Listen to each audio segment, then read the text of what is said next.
to amma yanzu sai ka gama, yanzu wani gida ne ma babu digiri zai wuya ka samu, amma wani in ya gama sai ga ya kai shekara ɗaya ma shekara biyu bai samu aiki ba. Ina fatan mun gane. To wannan ka gane cewa erar shi ta fara yin baya. Erar da muke ciki yanzu shine information. Menene information? Shine bayani, kawai ka sanar da mutum kaji abin da ake kai kuma ka samu kuɗi sanadiyar wannan. Saboda mu wannan abun wayewa bata zo mana ba sosai, ta kai lokacin da yanzu a ƙasashe da yawa wanda suka ci gaba, riga kawai, jiya ma na bada misali, riga kawai zan sa in na ganka da riga zan ce idan ka samu wannan rigar in ka ce min shago kaza kana zuwa ka siya za su turo min kuɗi ta account ɗina. Mu ba mu saba da wa'innan ba, saboda ka'ida idan na je siyayya shi ma da ya je za su karɓi namban wayar shi da namban account ɗin shi, saboda zai iya turo musu customer. Wannan kawai shine information.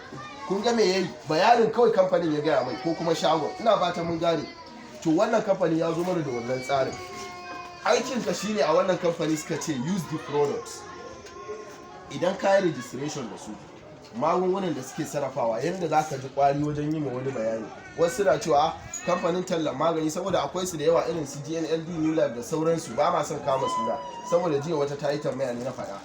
Za ka ga kamar to mu kamfanin ba kamfanin tallan magani ba ne.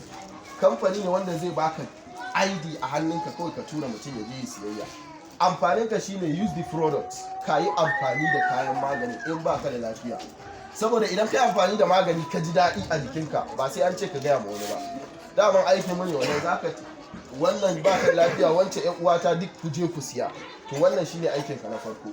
Abu na biyu shine wannan bayanin da zaka ma wani, na sha magani na ji daɗi, a ka'ida zan iya gaya ma wani ko da ba zan samu ko sisi ba.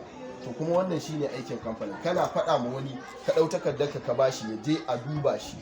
Na yi bayani akan general check-up. Idan aka ce general check-up, ko yanzu ka je asibiti ka ce kana son amma general check-up tun da kwakwalwa har ƙasa, karanci ka kashe 20,000 zuwa sama.